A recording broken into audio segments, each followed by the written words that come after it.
The Grand Assembly Hall of the Galactic Coalition was the largest structure ever built in known space. It stretched across 3 kilometers of orbital station, floating silently above a dead moon that had been chosen specifically because no species had any claim to it. Today, delegates from 47 spacefaring species had gathered for what was supposed to be a routine diplomatic session. Nobody expected what was about to happen. General of the Empire stood at the center podium. He was an impressive figure even by alien standards. His body was covered in black chitinous armor that gleamed under the artificial lights. 4 muscular arms extended from his torso, each one ending in claws that could tear through metal. His eyes, 6 of them arranged in 2 rows of 3, scanned the assembly with obvious contempt. They had been at war with a smaller species called the for almost 3 years now. They had requested military support from the Coalition, and specifically from Earth. The humans had refused. They had sent food and medicine and offered to help negotiate peace, but they would not send soldiers. This made very angry.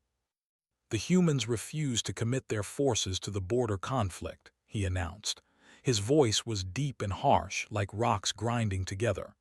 They send diplomats, they send supplies, but they're warriors. They hide behind their little blue planet like frightened larvae. A murmur went through the assembly. Several delegates shifted uncomfortably in their seats. The ambassador, a being made of living crystal that caught the light in beautiful patterns, leaned toward her aide and whispered something. The smaller creature's internal lights flickered nervously in response. Ambassador of Earth stood at the human delegation's platform. She was a woman in her late 50s with silver hair pulled back in a simple style. Her face showed no emotion as she listened to the insult. She had been a diplomat for 30 years. She had heard worse. "General," she replied, her voice calm and steady, "humanity does not believe this conflict requires our military involvement. We have offered humanitarian aid and mediation services. We believe peace is possible if both sides are willing to negotiate." His mandibles clicked together rapidly. This was the equivalent of mocking laughter. "Cowards," he said. "All of you humans are cowards. The mighty human race, who conquered their own solar system in merely 2 centuries, now trembles at the thought of real combat. Perhaps the stories of human ferocity were greatly exaggerated. Perhaps humans are nothing more than clever prey animals who learn to use tools." The assembly erupted into noise. Some delegates shouted in protest. Others laughed along with the delegation. The mercenary clans, who respected only strength, watched with keen interest to see how the humans would respond. Waited for the noise to die down. Then she smiled. It was not a warm smile.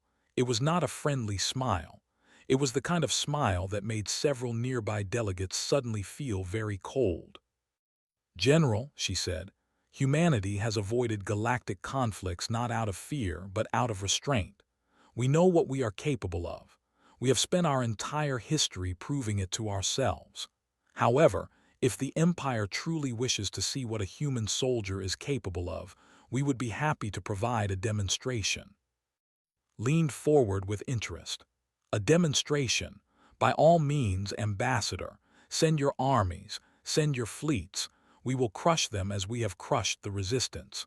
They have never lost a war in 15,000 years of recorded history."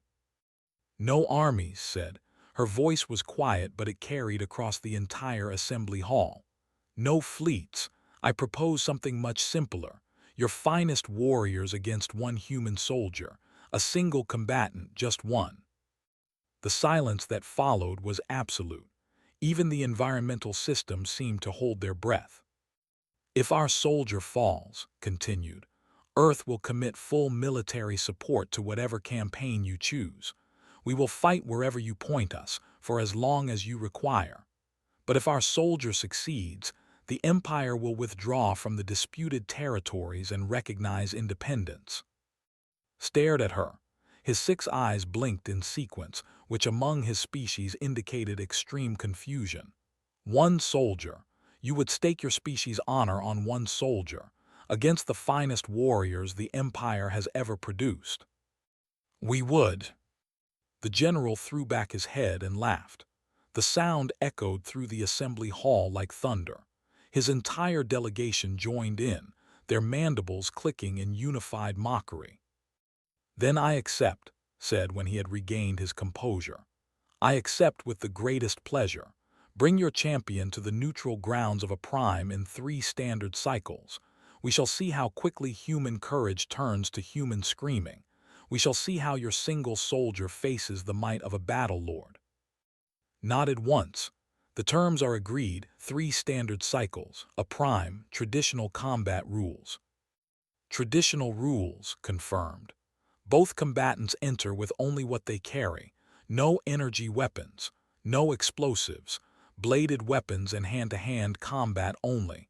The fight continues until one combatant yields or dies." "Agreed." The assembly began to break up, delegates hurrying to contact their governments with news of the extraordinary challenge. Betting pools were already being established. The early odds ran roughly 3,000 to 1 against the human. As the crowd dispersed, the ambassador approached, the crystalline being moved with a grace that made her seem to float rather than walk. Her internal lights pulsed with colors that indicated deep concern. "You have doomed your people," they said quietly. "They have never lost a formal combat challenge. Never, in 15,000 years. Their battle lords trained from birth for nothing else. They are living weapons." Looked at her with that same cold smile. "So are we." You cannot seriously believe one human can defeat a battle lord. They are 8 feet tall. They have 4 arms. Their exoskeletons can withstand small arms fire. They have been perfecting the art of killing for longer than your species has existed. And yet, said, humans still exist. We have faced predators larger than ourselves since we climbed down from the trees. We have faced enemies with better weapons, better armor, greater numbers. We have faced extinction itself more than once. We are still here. She began walking toward the exit, then paused and looked back at the. "There is something you should understand about humanity, Ambassador. We do not fight because we are strong. We fight because we refuse to accept defeat. We find ways to win when winning should be impossible. It is what we do. It is what we have always done." The lights flickered uncertainly. "And you believe one soldier can embody all of that?" "I know he can," said, "because I have already chosen him." She walked out of the assembly hall, leaving the crystalline ambassador to wonder what kind of being could possibly justify such confidence. Across the galaxy, similar questions were being asked. News of the challenge spread at the speed of light, carried by countless communication networks to billions of watching eyes. Everyone wanted to know the same thing. Who was this human champion? What kind of soldier could possibly face a battle lord alone and expect to survive? They would find out soon enough. The mountains of Montana had not changed much in the past 100 years. The same peaks reached toward the same sky. The same forests covered the same valleys. The same rivers cut through the same rocks on their way to the same seas. It was a place where a man could forget that humanity had spread to the stars. It was a place where a man could find peace. Danny had been looking for peace for a long time. He sat in a folding chair on the porch of his small cabin, watching the sun sink behind the western peaks. A bottle of beer rested in his hand, half empty and growing warm. He was 43 years old, though he looked older. His face was weathered and lined, marked by years of exposure to harsh conditions in harsh places. His body was still strong, built like a man who had spent decades carrying heavy loads through difficult terrain, but it carried the accumulated damage of a lifetime of violence. His right knee ached when it rained. His left shoulder clicked when he raised his arm above his head. There was a scar on his abdomen where a piece of shrapnel had nearly ended his life in a desert on the other side of the world. There were other scars, dozens of them, each one a memory he preferred not to revisit. Danny had been watching the news. He had seen the broadcast from the Galactic Coalition Assembly. He had watched Ambassador accept the challenge. He had heard her promise that one human soldier would face the alien champion. He knew why the black government vehicle was pulling up his gravel driveway before it even came to a stop. A woman stepped out. She was wearing a military dress uniform with the insignia of a full colonel. Her nameplate read. She was younger than Danny, maybe mid-30s, with the kind of posture that suggested she had spent her entire adult life in uniform. She walked up to his porch with careful, measured steps. "Sergeant," she said. "Colonel, may I sit?" He gestured to the empty chair beside him. She sat down, her back straight, her hands folded in her lap. For a moment, neither of them spoke. They just watched the sunset together. "I assume you know why I am here," Colonel said finally. "You need someone to fight aliens." Danny took a sip of his beer. "I figured you would go with someone younger, someone still on active duty, someone who has not been out of the game for 5 years." We considered it, pulled out a tablet computer and scrolled through its contents. The Joint Chiefs spent 72 hours reviewing every special operations soldier we have. Active duty, reserves, retired, every branch of service, every unit with a combat record. They kept coming back to the same name. Your name. Danny shook his head slowly. "I am nobody special, Colonel, just a soldier who got lucky more times than he deserved." Looked at her tablet. Operation Silent Thunder, 2031. You held a defensive position alone for 18 hours against a force that outnumbered you 40-1. When reinforcements finally arrived, they found you surrounded by enemy dead. You had run out of ammunition 12 hours earlier. "I got lucky." Operation Black Frost, 2034. You extracted a captured intelligence team from a fortified compound in hostile territory. Your weapons malfunctioned during insertion. You completed the mission using only a knife and your bare hands. All 5 team members survived. 17 enemy combatants did not. They made mistakes. The Tehran Incident, 2037. Paused. That operation is classified so heavily that I needed presidential authorization just to read the summary, and that summary gave me nightmares for a week. Danny said nothing. He just stared at the mountains and drank his beer. "You are not just a soldier, Sergeant. You are what happens when human evolution produces something that probably should not exist. Your psychological profile is unlike anything we have ever seen. You do not experience fear the way normal humans do. Your pain tolerance is off the charts, and according to every combat assessment we have, you possess an almost supernatural ability to find ways to win when winning should be impossible. I also have bad knees and a shoulder that clicks when it rains." Almost smiled at that. Almost. "The fate of human diplomatic standing in the galaxy rests on this challenge, Sergeant.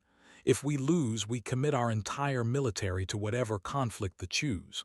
We become their attack dogs, but if we win, we establish humanity as a species that cannot be bullied or dismissed. We earn respect." Respect. Danny turned the word over in his mouth like he was tasting it. "That is a nice idea." "It is more than an idea. It is survival. The galaxy is a dangerous place. We have been lucky so far. We have avoided the wars that consume other species, but that luck will not last forever. Sooner or later, someone will come for Earth. When that day comes, we need allies. We need the other species to see us as equals, not as prey." Danny finished his beer and set the empty bottle on the porch railing. The sun had disappeared behind the mountains now.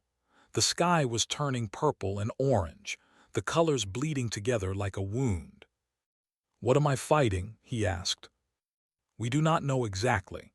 They are keeping their champion secret, but intelligence suggests they will send their best, probably a battle lord named. He is considered the finest warrior in the Empire.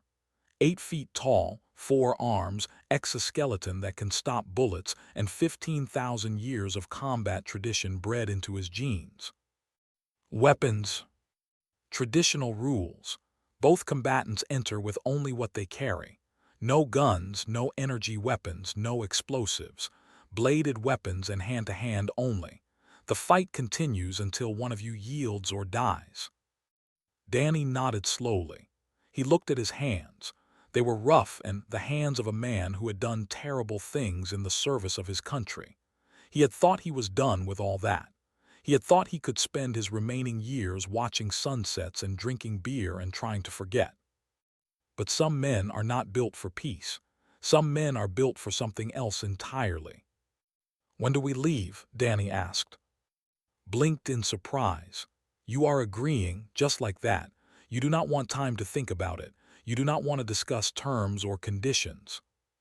You came all this way, Colonel. Seems rude to say no." He stood up from his chair, his joints popping and cracking. "Besides, I have been bored. Retirement is not as peaceful as they make it sound in the brochures. The transport leaves tomorrow morning. You will have 2.5 days to prepare." Danny walked to the door of his cabin, then paused. "One condition." "Name it." "I choose my own equipment. No fancy armor, no experimental weapons, no technology I have not trained with. Just what I know, just what I trust." Nodded, agreed. "What will you need?" Danny thought about it for a moment. Then he smiled. It was not a pleasant smile. "A knife," he said, "just a knife." He went inside to pack, remained on the porch staring at the darkening sky. She had read his file a dozen times. She had seen the reports, the assessments, the classified summaries. She knew exactly what Danny was capable of. But sitting here, watching him accept a mission that would terrify any normal person with nothing more than mild interest, she realized that the files did not capture the truth. They could not capture the truth. The truth was something you had to see with your own eyes to believe. Somewhere out there, a battle lord was preparing for the greatest fight of his life. He was sharpening his blades, practicing his techniques, dreaming of glory. He had no idea what was coming for him. A prime was a dead world. Its atmosphere had burned away millions of years ago. Its oceans had evaporated into space. Its surface was nothing but rock and black sand, stretching endlessly under a sky full of unfamiliar stars. It had been chosen as neutral ground precisely because no species wanted it. No one would fight over a corpse. The neutral grounds arena had been carved into a basalt plateau thousands of years ago by a species that no longer existed. Nobody remembered who they were or what had happened to them. Only the arena remained, a perfect circle of smooth stone surrounded by tiered seating that rose up like the inside of a bowl. It could hold 100,000 spectators. Today, every seat was filled. Representatives from every major galactic power had come to witness the challenge. The delegation occupied the largest section, their black armor gleaming under portable lights. The sat in crystalline clusters, their bodies catching and refracting the light in patterns that shifted with their emotions. The mercenaries had come in force, eager to see combat between worthy opponents. Even the reclusive had sent observers, their pale forms hidden beneath hooded robes. Holographic cameras floated throughout the arena, capturing every angle. The fight would be broadcast across known space. Billions of beings on thousands of worlds were watching. Danny stood at the entrance to the arena floor. He was wearing simple military fatigues, olive green and well-worn. His feet were in combat boots he had owned for 15 years. His hands were bare. At his belt hung a standard military combat knife, 7 inches of steel that he had carried through more missions than he could count. Around his left forearm, a length of was wrapped neatly. That was all. No armor, no helmet, no backup weapons. Colonel stood beside him, and Danny could see that she was trying very hard not to look nervous. She was failing. "You are sure you do not want the armor we offered?" she asked. "The enhanced gear. We have technology that could give you an advantage." "Armor slows me down," Danny said. He was rolling his shoulders, loosening up the muscles, getting his body ready. "And I do not trust gear I have not trained with. In a fight like this, A piece of equipment you do not understand can get you killed faster than no equipment at all. The champion will have armor, natural armor that can stop bullets. Good for him. Shook her head. I do not understand how you can be so calm. Danny looked at her. His eyes were flat and like the surface of the dead world around them. Fear is a tool, Colonel, like anger, like pain. You learn to use them or they use you. I learned a long time ago. Across the arena, the entrance opened.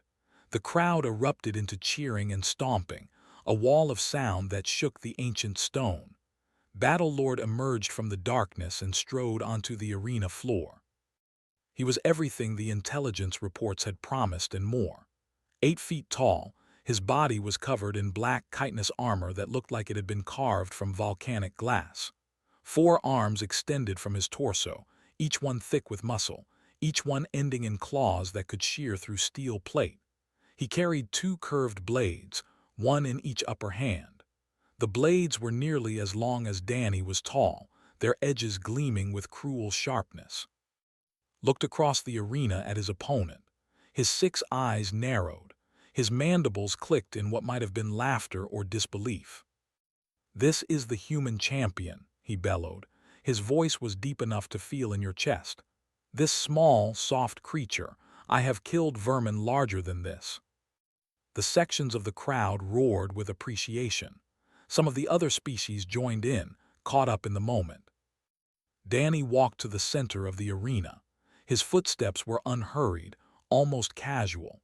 He stopped 20 feet from and looked up at the massive alien warrior without any expression on his face. You talk a lot, he said. The ceremonial gong sounded, a single deep note that rang across the arena and silenced the crowd. The fight had begun. Attacked with a speed that seemed impossible for something so large. His blades came down in a crossing pattern, a technique designed to catch an opponent between them and cut them into pieces. It was a killing stroke that had ended hundreds of fights in the Battlelord's long career. Danny was not there. He had moved the instant the gong sounded, not backward as most opponents would, forward and to the side, sliding under the arc of the descending blades.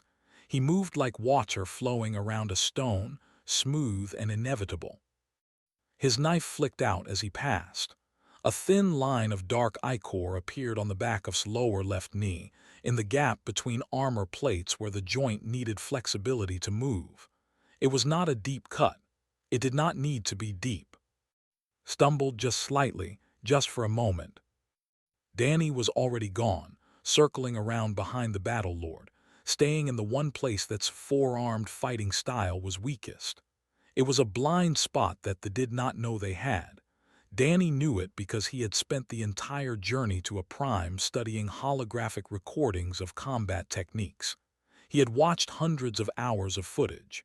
He had found the weakness. You are favoring your back leg now, Danny said. His voice was calm, conversational. Compensating for the cut. That means your upper right swing is about half a second slower than it should be. Roared and spun, his blades carving furrows in the stone floor. Danny danced through the attack like he had choreographed it himself, his knife finding another joint, another gap, another thin trickle of ichor. The crowd had gone completely silent.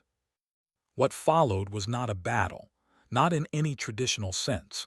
It was a systematic dismantling.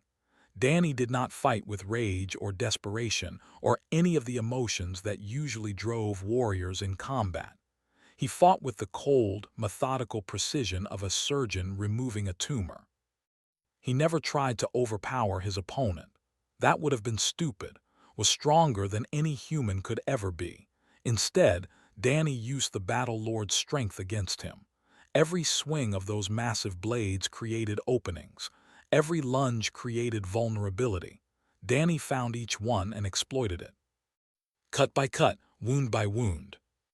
10 minutes into the fight was bleeding from a dozen wounds. None of them were fatal. All of them were strategic. The tendons of his lower left arm had been severed, leaving it hanging useless. His speed had dropped significantly as ichor loss began to affect his muscles. His breathing was becoming labored. Danny stood in front of him, knife held loosely at his side. He was not even breathing hard. "You are slowing down," Danny observed. "Your reaction time is about 60% of what it was at the start. Your lower arms are almost useless now.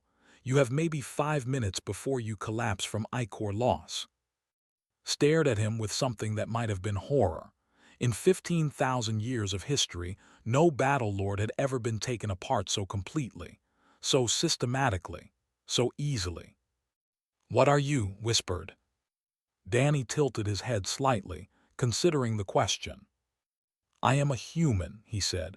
"We are very good at killing things bigger than us. We have had a lot of practice." He moved again, a blur of motion that ended with his knife buried in another joint, screamed and fell to one knee. His remaining functional arms dropped one of his swords. 20 minutes had passed. The greatest warrior of the Empire was on his knees, bleeding from 19 wounds, his body failing him piece by piece. And Danny had not taken a single hit. The arena remained silent. 100,000 beings watched in stunned disbelief. Across the galaxy, billions more stared at their screens with their mouths open. They had come expecting to see a slaughter. They were seeing one, but not the slaughter they had anticipated. Danny stood over his fallen opponent. His knife was red with alien blood. His face showed no triumph, no satisfaction, no emotion at all. "Yield," he said. It was not a request. The word hung in the air like smoke after an explosion. Yield. Such a simple word, such an impossible concept for a battle lord. Knelt on the stone floor of the arena, his ichor pooling beneath him in a spreading dark stain. His body was failing. He could feel it in the weakness of his limbs, in the fog creeping at the edges of his vision, in the cold that was seeping into his core. 19 wounds, each one precise, each one calculated to disable without killing. He looked up at the human standing over him, this small, soft creature who had dismantled him like a child taking apart a toy. There was no anger in the human's eyes, no hatred, no triumph, just a calm, patient waiting. "Do not yield," said. The words came out weak, barely a whisper. "We die in combat, it is our way. It has always been our way." Danny nodded slightly. "If that is what you want, I can end it quickly. You will not suffer." His mandibles clicked, but there was no mockery in the sound now. It was something else, something that might have been respect. "Why?" the battle lord asked. "You could have killed me at any time, I see that now. The speed with which you move, the precision of your strikes. You were never in danger, not for a single moment. So why did you let me live this long? Why draw it out?" Danny considered the question. When he spoke, his voice carried across the silent arena. "Because a dead enemy is forgotten, but a defeated enemy who lives tells stories." He looked up at the stands, at the thousands of faces watching from every corner of the galaxy. "I wanted everyone watching to understand something. I wanted them to see what a human can do." "And what is that?" asked. "Anything necessary." The battle lord was quiet for a long moment. His remaining functional hand released his sword, letting it clatter to the stone. Then, slowly, painfully, he lowered his head. "I yield," he said. The words echoed across the arena like thunder. A gasp went through the crowd. In 15,000 years of recorded history, no battle lord had ever spoken those words. Many had died in combat. Many had fought until their bodies gave out completely. None had ever yielded. Until now. Danny stepped back. He wiped his knife on his fatigues and returned it to its sheath. Then he looked up at the section of the stands where General sat frozen in his seat. The General's 6 eyes were wide. His mandibles hung open. He looked like someone who had just watched everything he believed in crumble to dust. "The challenge is complete," Danny said. His voice was amplified by the arena's ancient systems, carrying to every ear. "The human combatant is victorious. Per the agreed terms, the Empire will withdraw from the disputed territories and recognize independence. Stood slowly. His 4 arms hung limp at his sides. He tried to speak, but no sound came out. For the first time in his long career, the general had nothing to say. Ambassador rose from her seat in the human delegation area. Her silver hair caught the light as she stood, and her face wore an expression of calm satisfaction. "The called humanity cowards," she said. Her voice rang across the arena, clear and strong. "They demanded proof of human courage. They have received it." She paused, letting her words sink in. 100,000 beings leaned forward in their seats. "Let this serve as a lesson to any who would threaten Earth or her allies. We do not seek conflict. We do not desire war. We are not a violent species by choice. But if war is brought to us, if our friends are threatened, if our honor is challenged, we will not send armies. We will not send fleets."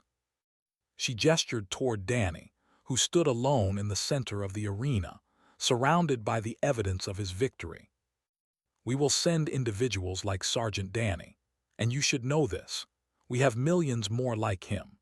Millions of men and women who have been forged in the fires of human history, who have learned to fight against impossible odds, who refuse to accept defeat no matter the cost."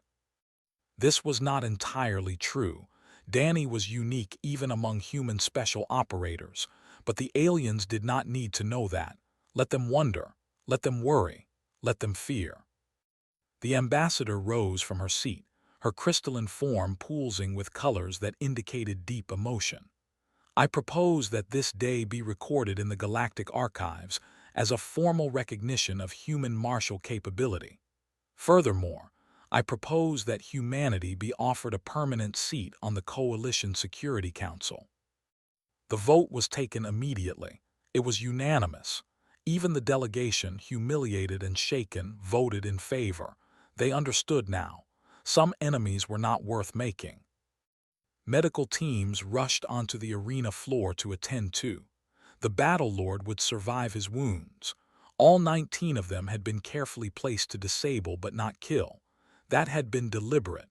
Danny had wanted him alive to tell the story. As the medics worked, Danny walked toward the human delegation's exit. His steps were slow and unhurried, the same casual pace he had maintained throughout the entire fight. Colonel met him at the entrance.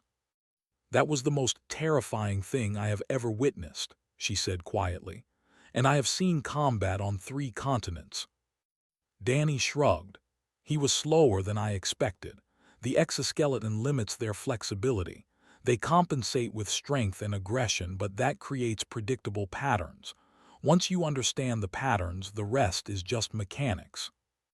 "You make it sound simple." "It is simple. That does not mean it is easy." He looked back at the arena where was being lifted onto a medical transport. "He was a good warrior, brave, skilled. In another life I might have respected him. And in this life he was in my way." They walked in silence through the corridors of the orbital station attached to the arena. Other delegations gave them a wide berth. Beings who had been laughing at humanity 3 days ago now pressed themselves against the walls as Danny passed, their eyes wide with fear. In a private medical bay aboard the human diplomatic vessel, doctors examined Danny for injuries. They found none. Not a scratch, not a bruise. The greatest warrior of the Empire had not managed to touch him even once. "Your heart rate barely elevated during the fight," one of the doctors said, studying her instruments with disbelief. "Your cortisol levels are lower now than when you woke up this morning. It is like your body did not even register this as a stressful event." Danny said nothing. He just sat on the examination table and waited for them to finish. When the doctors finally left, came back in, she had changed out of her dress uniform into more practical shipboard clothing. She looked tired. "You could have killed him immediately," she said. "The first strike, that cut to his knee, you could have put the knife somewhere more vital. Why drag it out for 20 minutes? Danny thought about the question for a moment before answering. Fear, he said. Fear is a more effective deterrent than respect. If I had killed him quickly, it would have been impressive. But by taking him apart piece, by showing absolute control over every moment of that fight, I sent a different message. I showed them that a human with a knife is not just dangerous. A human with a knife is inevitable. You cannot run. You cannot hide. You cannot overpower us. We will find your weaknesses and we will exploit them until you fall. He looked at her steadily.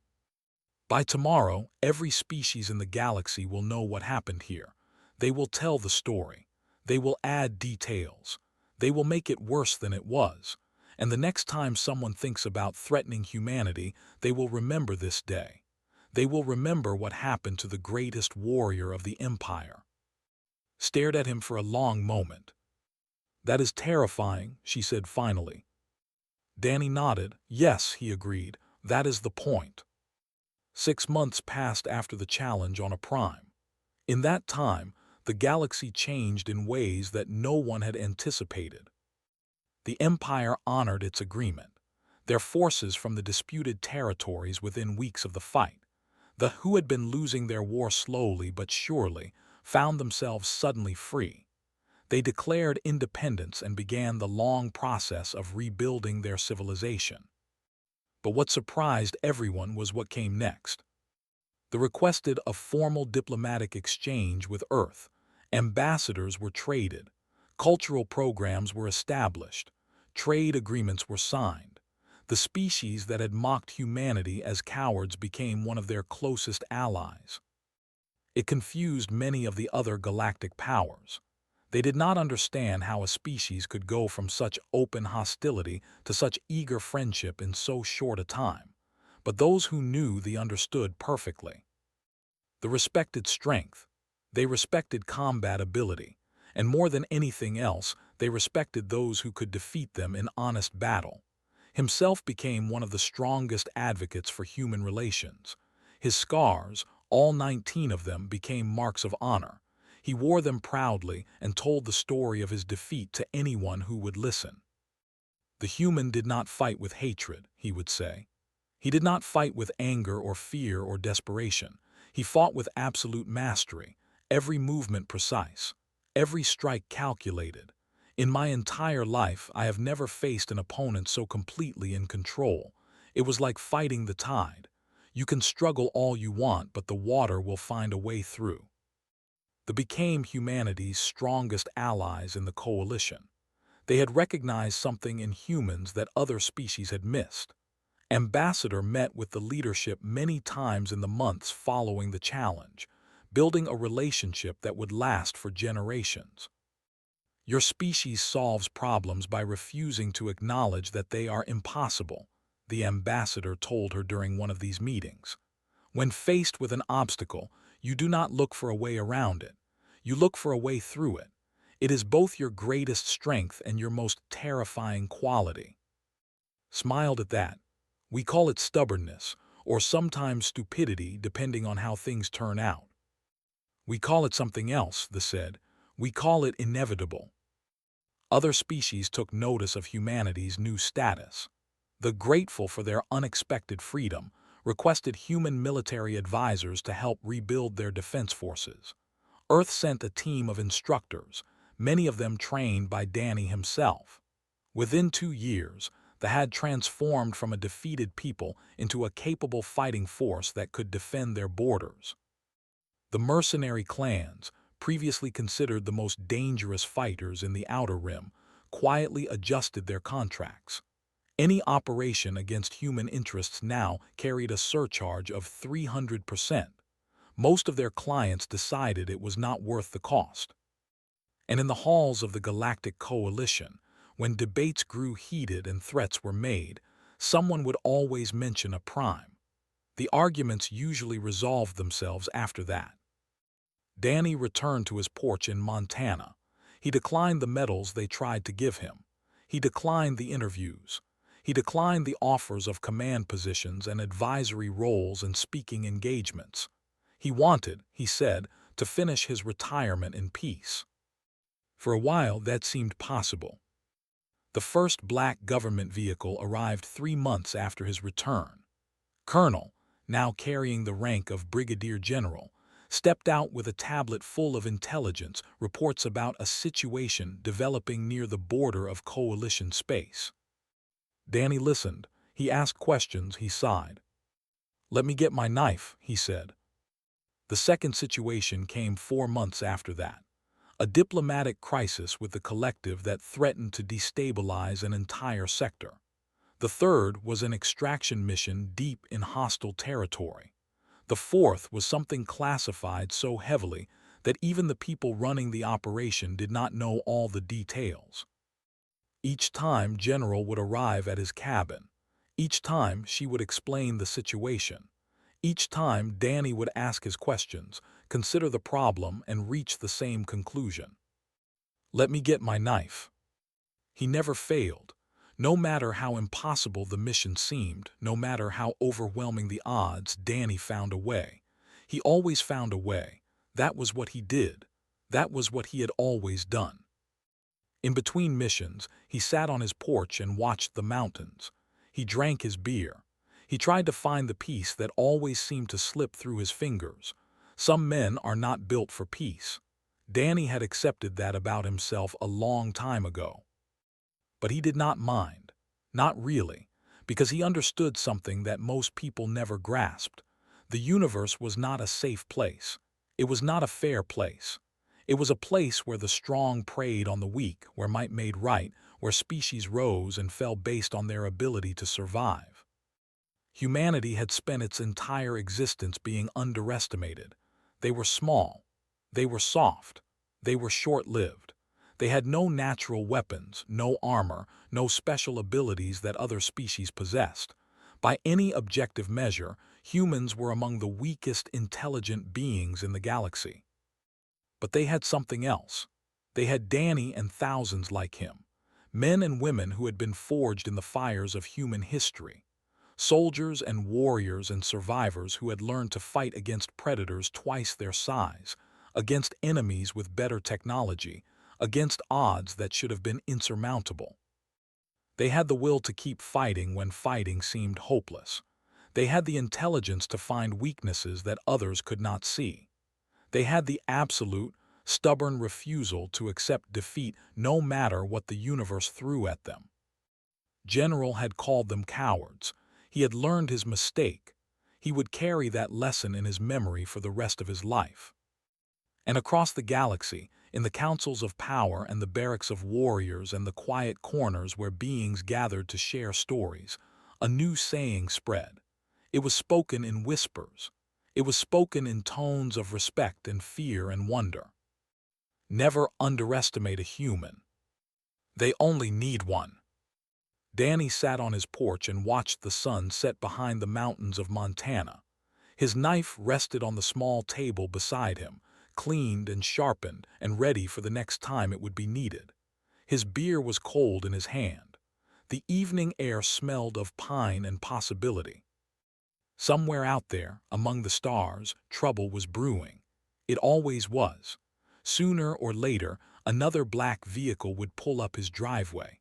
Another impossible situation would require his particular set of skills. Another enemy would learn the lesson that so many had learned before. Danny did not mind.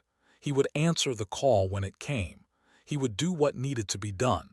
He would remind the galaxy, once again, why humanity should never be underestimated. Because that was who he was. That was who they all were. Human.